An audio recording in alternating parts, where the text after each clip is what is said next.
Hi, press the Lord. सभी विश्वासी भाई बहनों को प्रभु यीशु मसीह के पवित्र नाम में मेरा नमस्कार। बाइबल की स्त्रियों से सीखे इस शिक्षा कार्यक्रम में मैं आप सभी का स्वागत करती हूँ। हाय प्रियो, आज हम पवित्र शास्त्र बाइबल में वर्णित नबी होशे और उनकी पत्नी गोमेर की कहानी को समझने जा रहे हैं। बाइबल में अनेक ऐतिहासिक, राजनीतिक और आध्यात्मिक स्त्रियों का उल्लेख मिलता है। इनमें कुछ के व्यक्तित्व सकारात्मक है तो कुछ नकारात्मक है।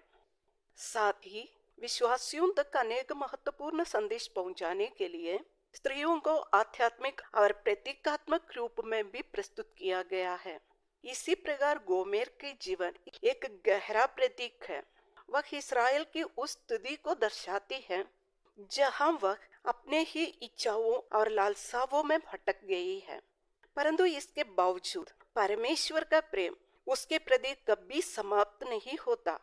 होशे और गोमेर की कहानी हमें यह सिखाती है कि जब भी मनुष्य पापों में गिरकर परमेश्वर से दूर हो जाता है, तब भी परमेश्वर अपने अटल प्रेम, कृपा और दया के द्वारा उसे फिर से अपने पास बुलाते हैं और पापों से छुटकारे के माध्यम से मनुष्य परमेश्वर के साथ फिर से मेल मिलाप कर सकता है।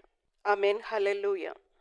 होशे नबी के पुस्तक के अध्याय 1 से 3 तक होशे और गोमेर की जीवन कथा वर्णित है। इस पूरी घटना में गोमेर प्रतीकात्मक रूप से इज़राइल का प्रतिनिधित्व करती है, एक ऐसे लोगों का जो बार बार परमेश्वर को छोड़कर अपनी इच्छाओं के पीछे भटकते रहे। इस कहानी में गोमेर भी अपने व्यभिचार की स्वभाव के चलते कई बार अपने पति होशे को छोड़ दिया। इसलिए यह कहानी एक रूपक के रूप में दी गई है जो परमेश्वर और इज़राइल के संबंध को दर्शाती है। इसलिए जब जब गोमेर भटक गई, तब परमेश्वर ने होशे को उससे फिर से वापस लाने का निर्देश दिया, ताकि यह दिखाया जाए कि जैसे होशे गोमेर के पीछे करके उससे वापस लाता है, वैसे ही परमेश्वर अपने भटके हुए लोगों को अटूट प्रेम से फिर से बुलाते हैं। आमीन, हालेलुया। यह कहानी उस समय की है जब इजरायली लोग मिस्र और आसपास की जनजातियां जैसे कनानी, कलदाई और मिस्री की रीति रिवाजों और धर्मों से प्रभावित होकर भटकते हुए जीवन जी रहे थे। वे दासता और श्रम और दिशा रहित थे। उन्हें न अपना कोई राज्य, न नेतृत्व, न कोई सम्मान था। इस अंधकार के परिस्थितियों में यहोवा परमेश्वर ने अपने सामर्थ्य भुजबल से इज़राइल को मिस्र से छुड़ाया और अपनी व्यवस्था दी, ताकि वह उन्हें एक विशिष्ट, पवित्र और आशीषित जाति बनाकर अपना राज्य प्रदान करे।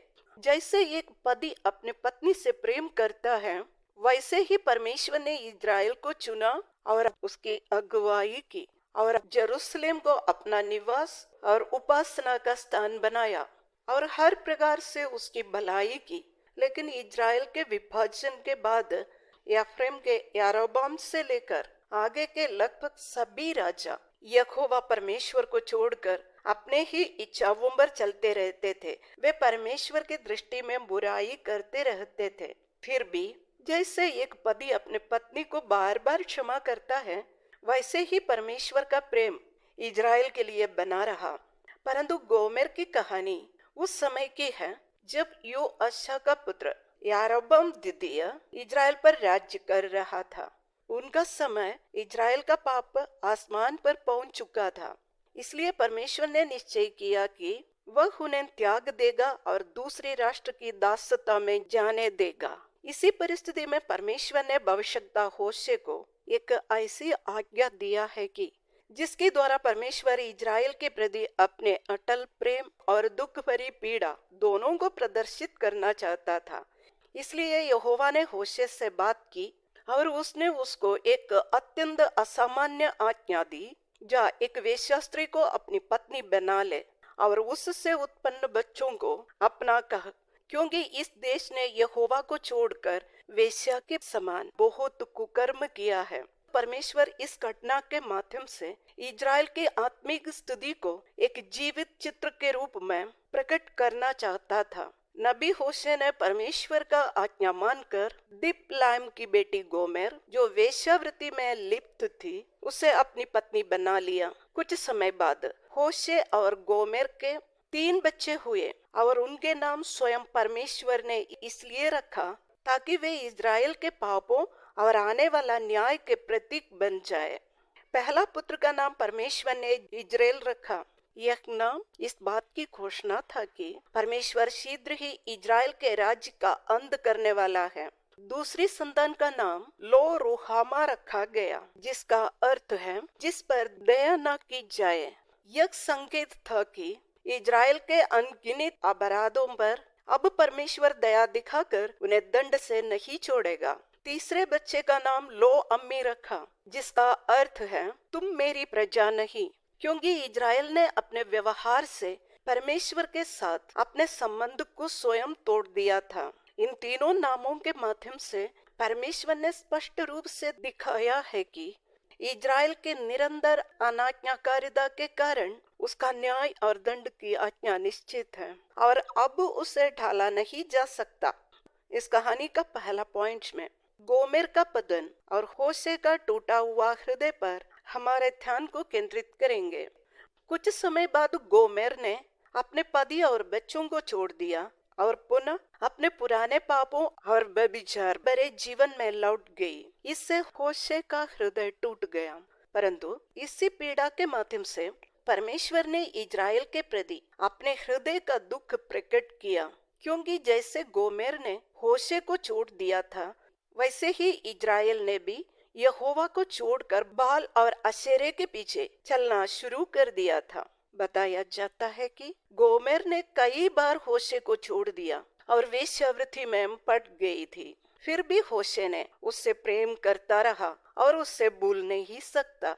जब गोमेर ने पापों की दौड़ में आगे बढ़ते बढ़ते किसी की दासी बन गई, पापों की गुलामी उससे बहुत ही नीचे स्तर तक पहुंचाई गई थी।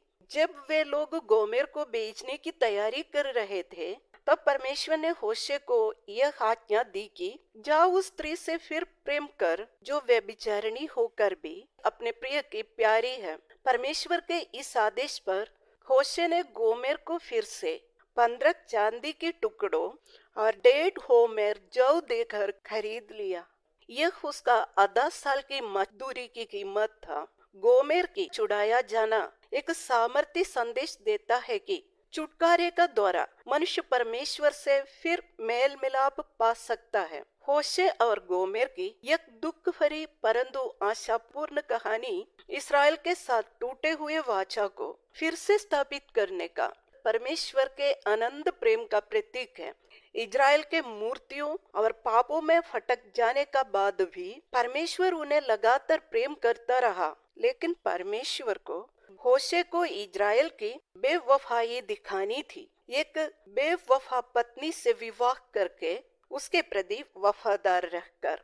इसी प्रकार परमेश्वर का न्याय भी स्पष्ट था। इज़राइल अपने कामों से उसके योग्य नहीं रहा, इसलिए परमेश्वर ने उन्हें अशूर और बाबलोन की गुलामी में कर दिया। लेकिन फिर भी परमेश्वर उन्हें वापस इकट्ठा किया और यरूशलेम में बसा दिया। परमेश्वर का न्याय और दंड देने का अर्थ यह नहीं है कि वह हमें नष्ट करना चाहता है, बल्कि उसका उद्देश्य हमें अपने सृष्टिकर्ता के पास लौटाना है। आमीन, हालेलुया। दूसरा पॉइंट में मसीह ने हमारे लिए मूल्य चुकाया। गोमेर के पाप और व्यभिचार ने उसे गुलामी और बंधन में डाल दिया। हालांकि यह स्पष्ट नहीं है कि वह सचमुच गुलाम बनी या नहीं, लेकिन गोमेर सचमुच मानसिक, भावनात्मक और आध्यात्मिक रूप से अपनी चुनी हुई जीवन शैली की गुलाम थी। यह सिर्फ होशे और गोमेर और इज़राइल जाति की कहानी नहीं, बल्कि परमेश्वर और उसकी प्रजा के संबंध का एक जीवित चित्र है। अंत जिस तरह होशे ने गोमेर को मूल्य चुकाकर वापस लिया, ठीक उसी प्रकार परमेश्वर ने अपने प्रिय पुत्र यीशु मसीह के लहू के द्वारा हमारे पापों का मूल्य चुकाया है। जो कोई उस पर विश्वास करता है वह उसके लोहू से शुद्ध होकर सदा के लिए परमेश्वर की संतान बन जाता है। इसलिए प्रियो, हम भी कभी इस संसार की रीति पर चलते थे।